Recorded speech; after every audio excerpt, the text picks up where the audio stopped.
We want to thank y'all for coming out to Local Tales by Local Folks Rock Church edition today. I know we're a little late getting started, but we're gonna make up for it. For those of you who aren't familiar I'm with the Bridge Street History Center. My name is Cody Martin.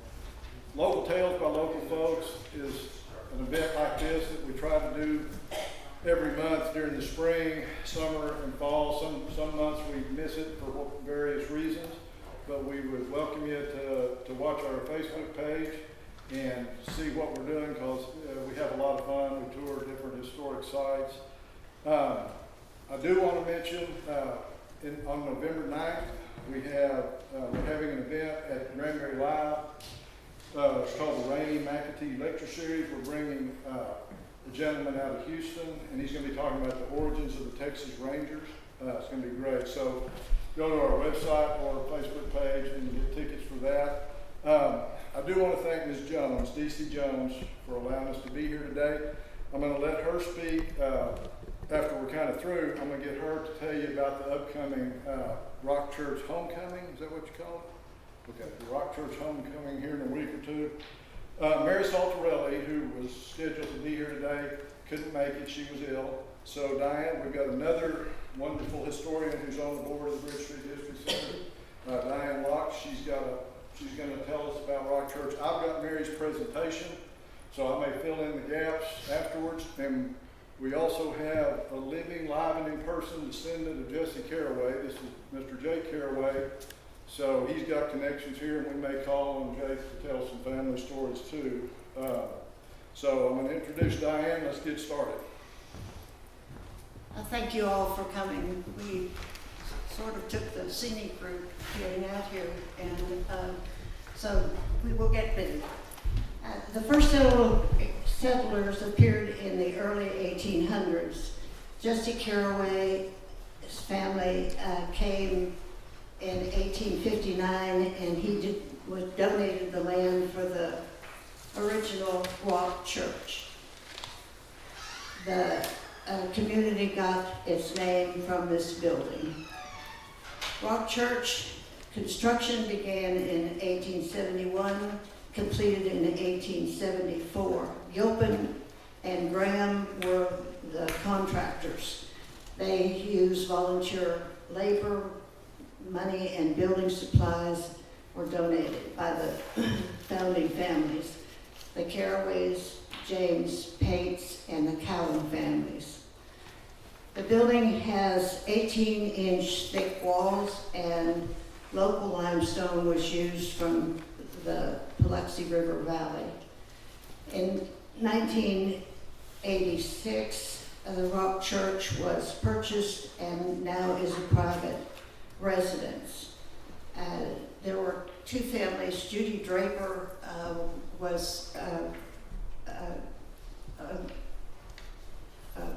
she worked on the Granbury Square. She was an antique dealer, and she lived here and started the renovation of Rock Church.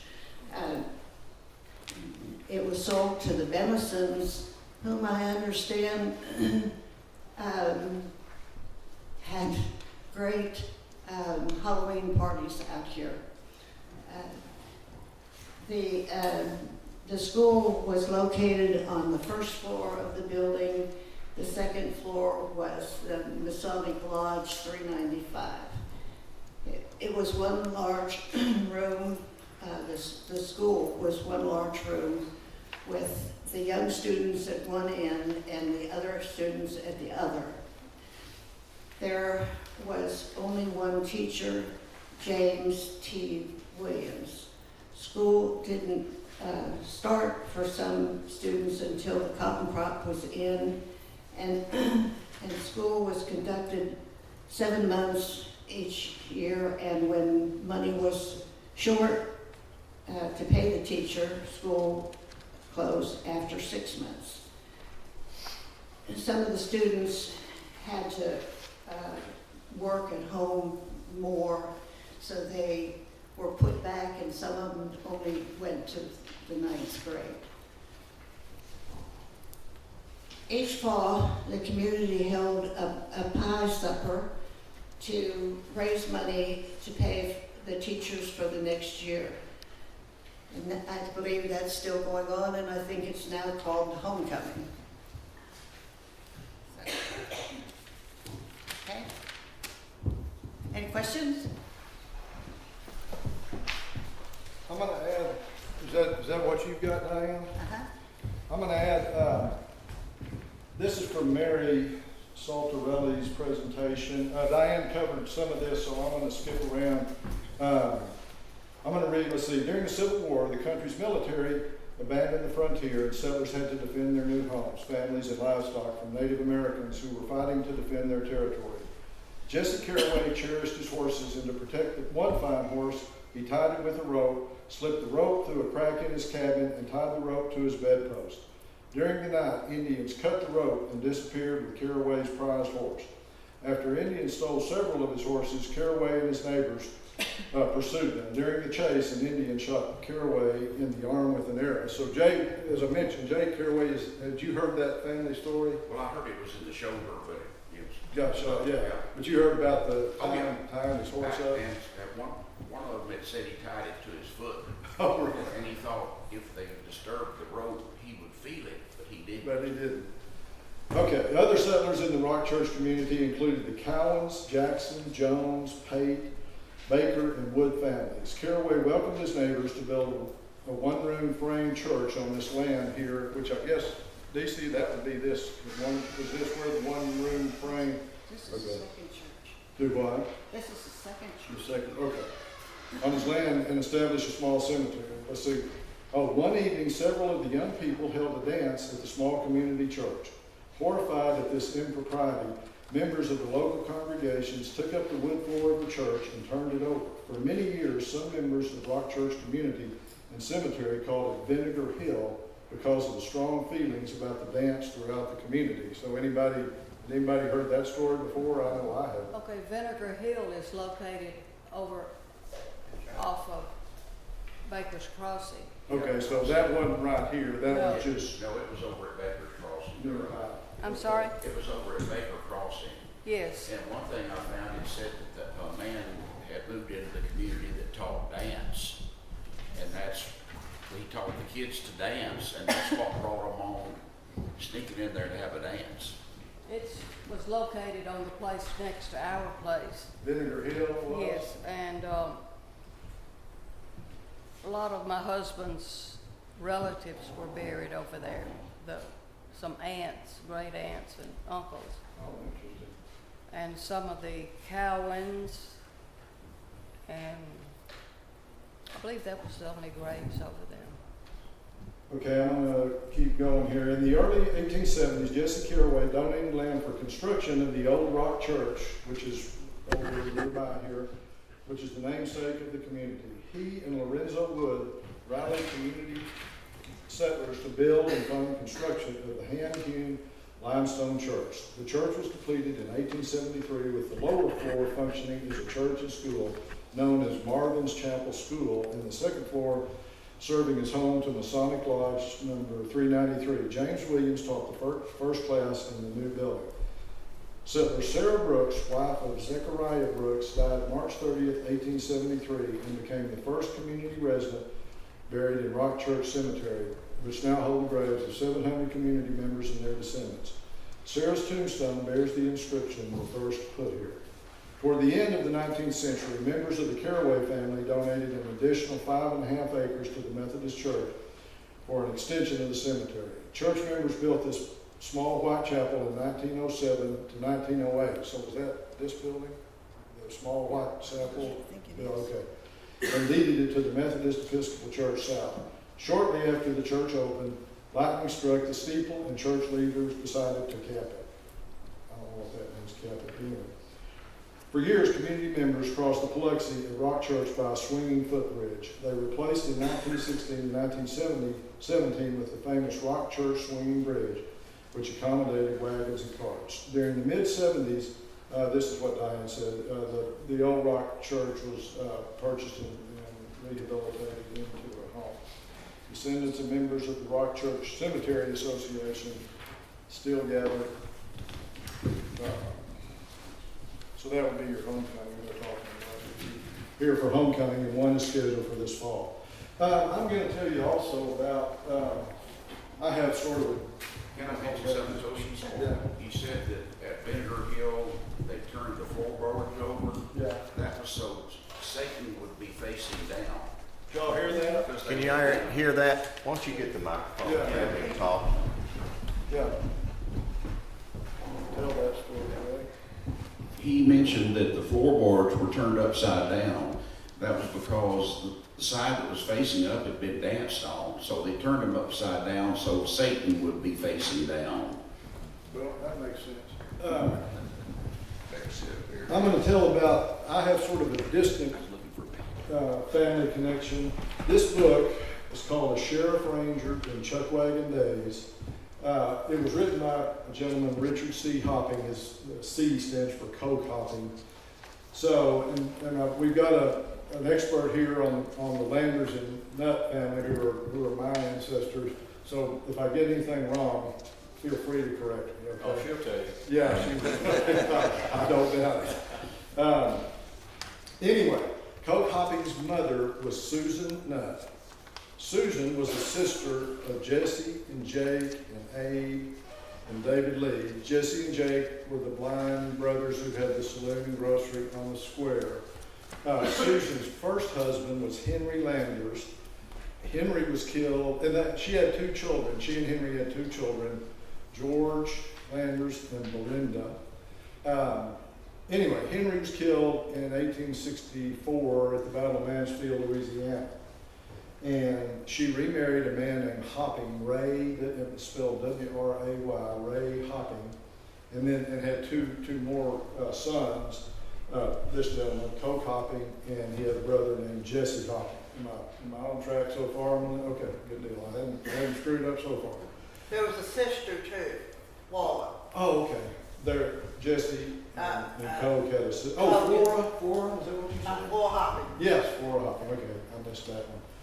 But nevertheless, Susan died at a fairly young age, and so the orphans from that family were raised by Jake Nutt, who was a bachelor. He never married, and his mother, Sarah Ann Landers. Am I still good? I hate to even say anything. I know I'm just going crazy. Anyway, Pressure's on. yeah, Sarah Ann Landers, who was Jake Nutt's mother, raised these orphans at the Nutt Farm, which is on Coleman Ranch Road, what is now Coleman Ranch Road. Anyway, the first half of this book is probably the best narrative I've ever seen describing life in early Hood County up through the turn of the century. Now, at some point there, in the 1890s, there was a bad drought in this area. And Coke and some other men drove the cattle up to West Texas and the eastern New Mexico, the Clovis area. But Coke later, he went on to become a brand inspector back when they had open range cattle out in West Texas and New Mexico. And he later became a sheriff and also, I believe, the county judge of whatever county Littlefield, Texas is in. But what I'm going to do, there's one chapter that, and by the way, I'm telling you how good this book is, and you can't buy it. It's out of print. It's been out. It was published in 1952, and occasionally I find a copy of it on Amazon or some used bookstore that costs about $50, and I would loan it out to you, but I've lost about 3 of them that way, so I'm not going to loan it to you. But what I am going to do, the chapter, there is a chapter. This is just a copy. I've scanned it. It's called the Paluxy Valley, and this has really good stories about Rock Church and stuff that happened right here where we stand. So what I'm going to do, I've scanned this, and I'm going to post it on our website, on the Bridge Street History. The website is bshc-granbury.org. I know you can't remember that, so just Google the Bridge Street History Center, and you'll find our website. I probably won't have this up for a few days or a week, but you're really going to enjoy reading this chapter. Have you read this book, Melinda? You have? Okay. Yeah, like I say, it's just got one, I'll summarize a brief story that involves George Landers, who would have been my great-grandfather. So apparently, back, whatever, I don't know what year it was, sometime after the turn of the century, at the Rock Church here, they would have a pie auction, I guess to raise money for the church. And so the way it, I guess, tradition held, if a young man was courting a young lady, he would buy her pie, and then he got to eat the pie. You know, they got to go sit somewhere and eat the pie together. Well, Coke hopping, he was sweet on a lady named Lilia Jones, who would have been DC's husband's something. Aunt. So Coke was sweet on Lilia. So apparently there was another young man in the audience who was also courting Lilia Jones. And so they kind of get in a bidding war over this pie. And Coke didn't have very much money, so he actually overextended himself and bid more than he had. And then the other guy kept bidding, and Coke finally realized he was out of his league. So George Landers stepped up and bid $10 for the pie, which back then would have been a lot of money. So George Landers, who would have been Coke's half-brother, got the pie, and when they gave it to him, he walked over to Lilia and Coke, and he said, "Boy, I've got a bad toothache. I don't think I can eat this pie." So he handed him the pie, and so Coke wound up marrying Lilia Jones. What I'd like to do now, and after we get through, we're going to talk here for another 10 or 15 minutes. We're going to let y'all ask questions and share stories that y'all might have with this area and remembrances, and then we're going to be able to walk down and view the old suspension bridge for a few minutes. We're going to let it get good and warm before we do that, and then we'll walk up to the cemetery. Now, if anybody doesn't want to do that, can't do that, you're welcome to stay here, or the bus, or whatever. But I do want. Can you come up and tell about the homecoming, or you want to tell from your seat, or? Well, first of all, we do have another descendant. Can you stand over here so I can get you on We're camera? going to make a movie star out of it. First of all, we do have another descendant of Jesse Caroline. My daughter of William Wallace Jones, who was a great grandson of Jesse Caraway. Okay, Rock Church Homecoming is held every second Sunday in October. We meet to raise money to take care of the cemetery and for all the descendants of these early settlers to meet and enjoy visiting with each other and sharing their stories of the early Rock Church community. Anyone is welcome to join us, and we'd be happy to have you. Bring food. Yeah, and money. Bring money. You don't mind them giving you money, do you? No, that'd be just fine. It's a potluck. It's a potluck in DC. Huh? It's a potluck, isn't it? Yes. Everybody brings something if they want to. Yes. So I think what we'll do now is let's kind of open the floor. I know we've got some locals here. Y'all ask questions. Obviously, if you're local, you're probably going to know the answer better than I do, for sure. But do we have questions or comments? I know, Bethel, Mr. Bacon, you grew up in Paluxy, right? No, Granbury. Oh, Granbury. Okay, but your mother or somebody. Yeah, my mother ran the switchboard, telephone switchboard in Paluxy, and my grandfather was postmaster there. Okay. And I remember I've heard a lot of stories about Paluxy. One of the Caraways was at a Model T Ford with some other people, I think, and they were having car trouble. They had a kerosene lantern, and it blew up and killed Caraway. Oh my And God. I don't know which Caraway it was. I was in the fire department in Fort Worth, and I think the guy that got killed, his son or grandson, I don't remember which, was on the fire department in Fort Worth. Okay. You know, something I've wondered personally, is, and just since I've been kind of studying up on this a little bit in the last few days, I wonder why Rock Church, I mean, you had the church, the school, there was obviously a community of people here, but it never formed a town like Paluxy, you know, where you had businesses or, does anybody know, I guess you were close to Bluffdale and Toller. But I mean, I wonder why this didn't really develop into have stores. Maybe it did. Does anybody know? Were there blacksmiths and stores here back in the day? I haven't heard of it if there weren't. I would assume it's simply because of the proximity. From here to Bluffdale is 5 miles? 8. Is it 8 miles? Wasn't there some of that stuff at Paluxy though? The post office is there. Paluxy's, yeah. And it's Paluxy's closer. Oh, Paluxy's. about 4 miles. Yeah, it's the closest. And they had the old post office there. Okay, so Paluxy was the nearby community, I And a guess. store, they had a store. Yeah, uh-huh. So there just really wasn't a need to live out here. I do have one personal story I'll share that involves this area. This was years ago. I was 11 or 12. This would have been mid to early 60s. I had an uncle who liked to drive around and explore the countryside and, you know, just look around. We were out here somewhere on a country road. And I remember, and me and my cousins, and we were driving down the road and sitting off the road, maybe 50 yards or so, was a log cabin, you know, an old log cabin.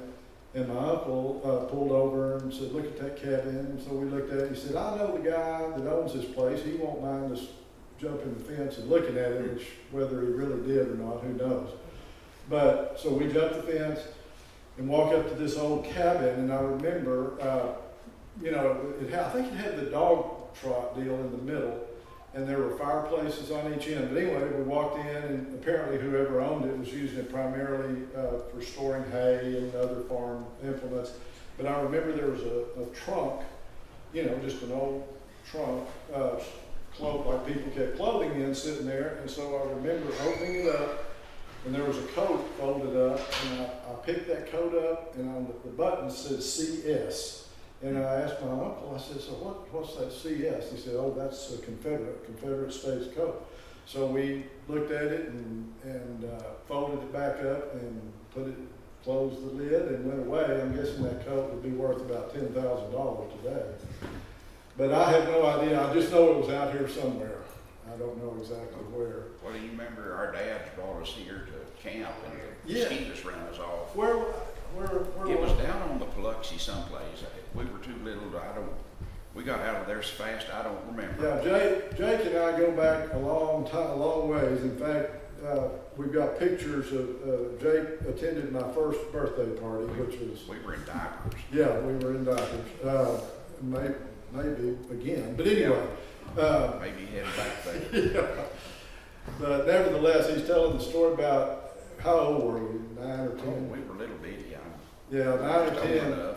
And our dad, his dad, Holly Caraway, and my dad, Cody Martin Sr., decided to take us camping somewhere here on the Paluxy on Yeah. Caraway Place. And I think we pulled down there and we lasted about 5 hours. The mosquitoes were so bad, I remember crawling up in the sleeping bag and closing where the mosquitoes couldn't get into me, and it was pretty hot. So after a while, our dad said, "Enough of this fun. Let's get out of here." So, let's talk briefly about here. I found some information I want to share about the bridge that I found was interesting.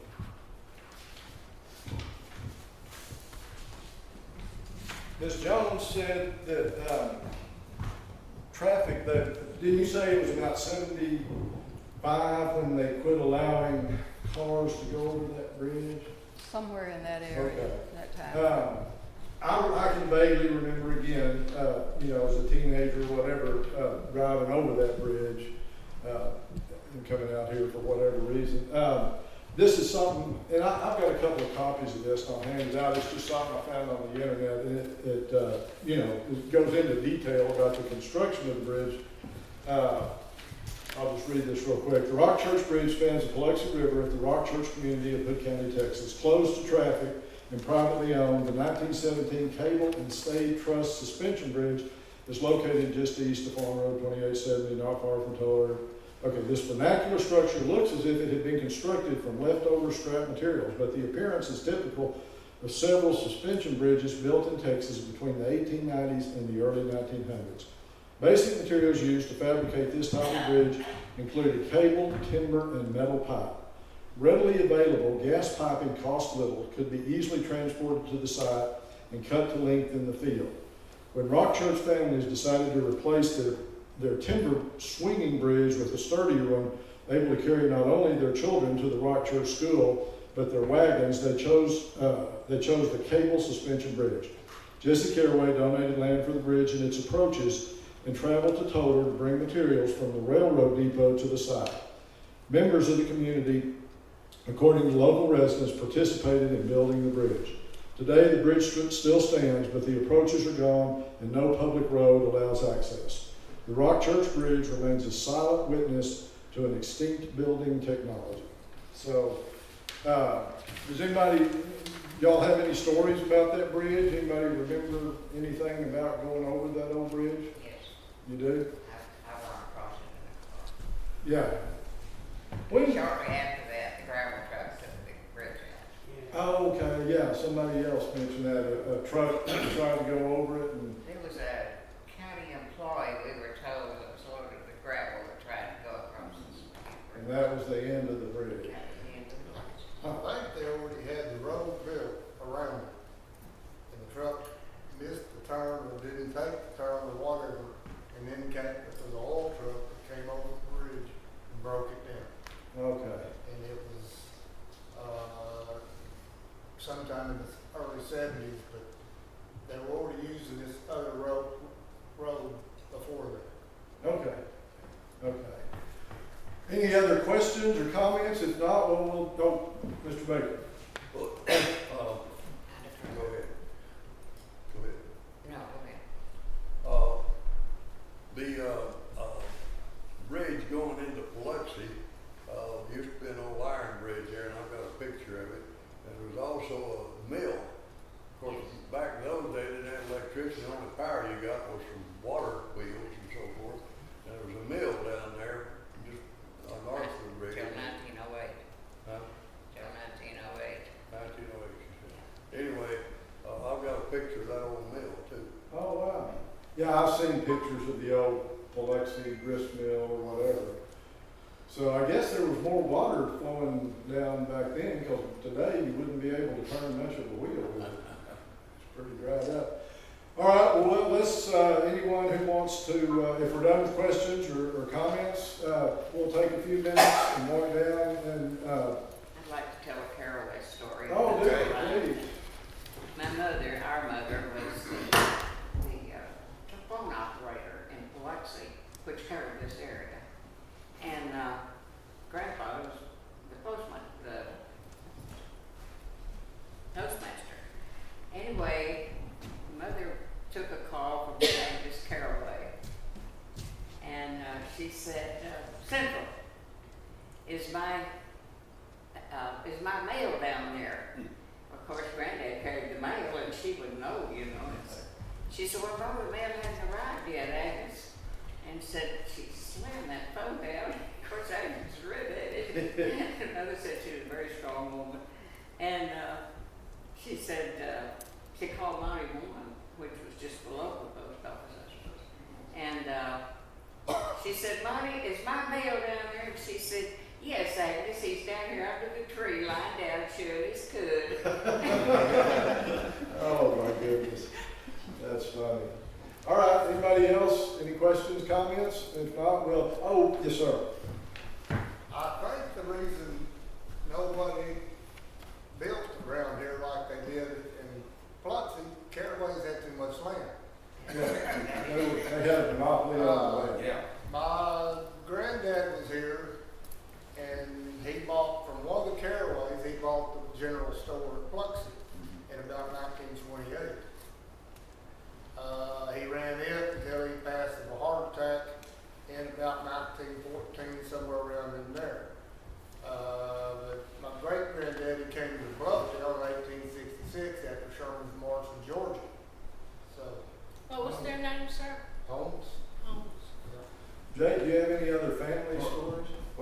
caraway, but on the Holmes, wasn't one of your relatives, he was killed at the gas station, a guy robbed it?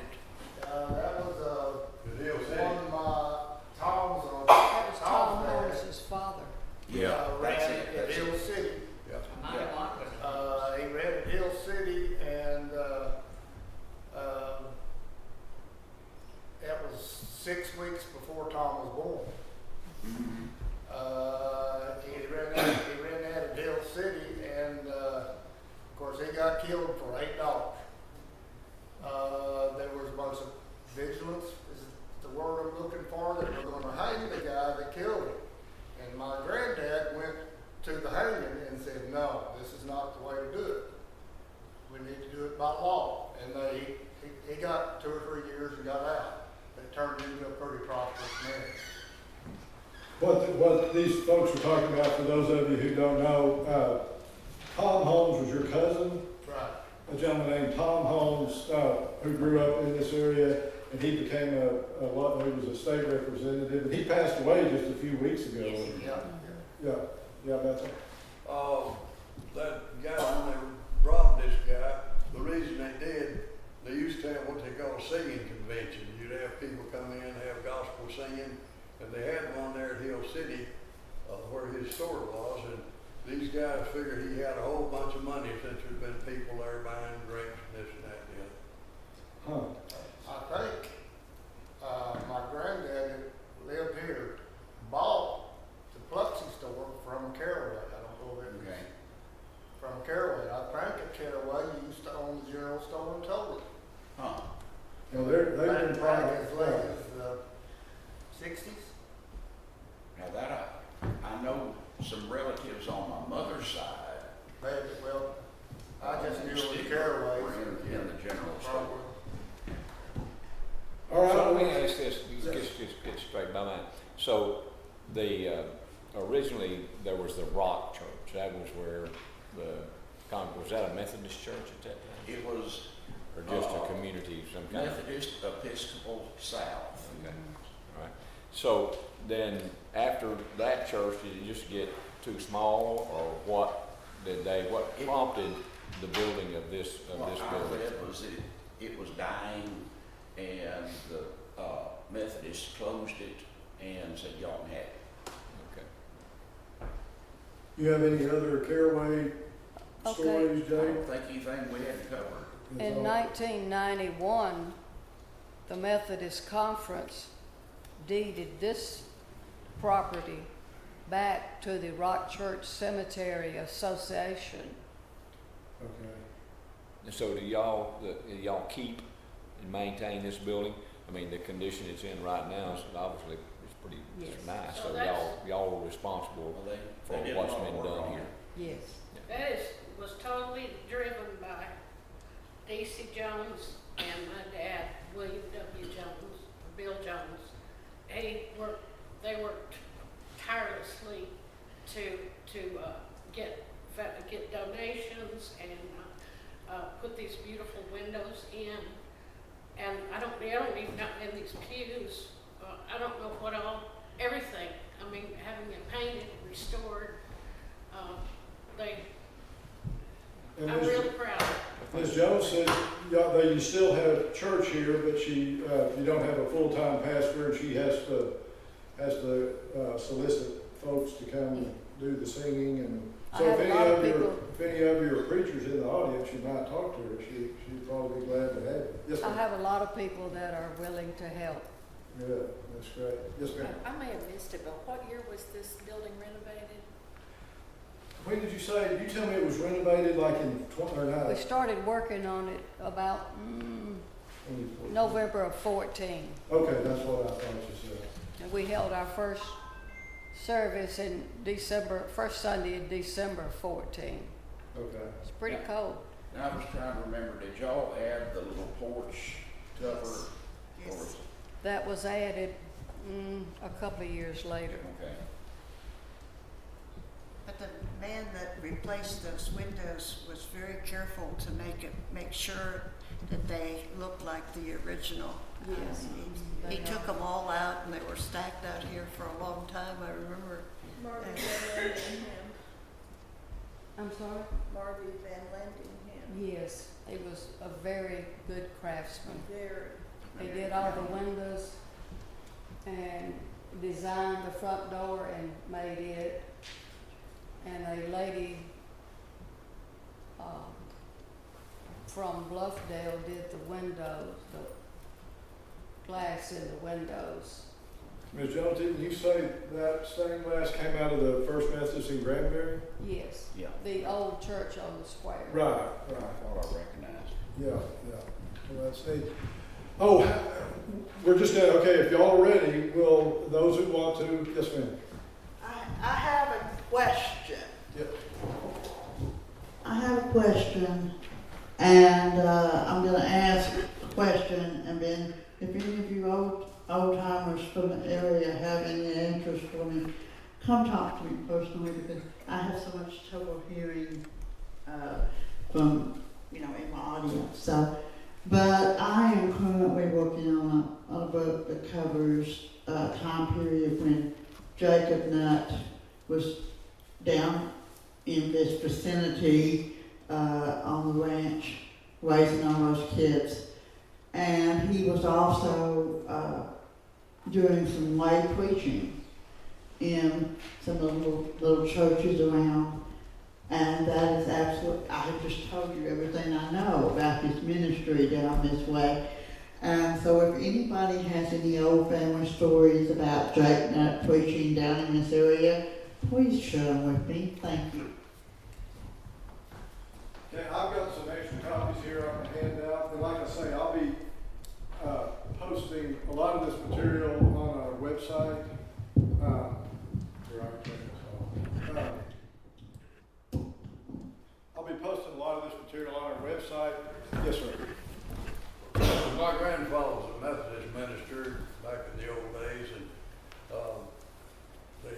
they'd have people come into church. This doesn't relate to this, but about the old days, and people come in to have church. They'd come in on their wagons and bring their lunch, and after church they'd have singing, and the kids would run and play, and the little kids, they'd get tired, and when they had the evening service, people put their kids and they want to put them on a quilt in the back of their wagon. Well, some of the teenagers go around and switch them around. People get home and have some kid that know him. Oh my goodness. Did I give you a picture? This was some of Mary, she had these old pictures. You got it? Oh, and if anybody wants a drink of water, I've got water in here. oh, okay, so anybody needs a drink of water? Oh, so on the house, the rock house, we can just walk kind of close to that gate and view it through the gate. Yes. So let's be respectful, we don't want to walk up to the house or anything. Yes, ma'am. Can we take a photo or should we not? Well, I don't know. What? The owner, she asked if the owners would mind if she took a picture of the house. No, they won't mind. Who lives there now? Who I'll lived? talk with them. I think the name was Denison. Is that right? Denison? Denison. Denison or Denison? B. Denison. Denison Lord. with a B. Okay, so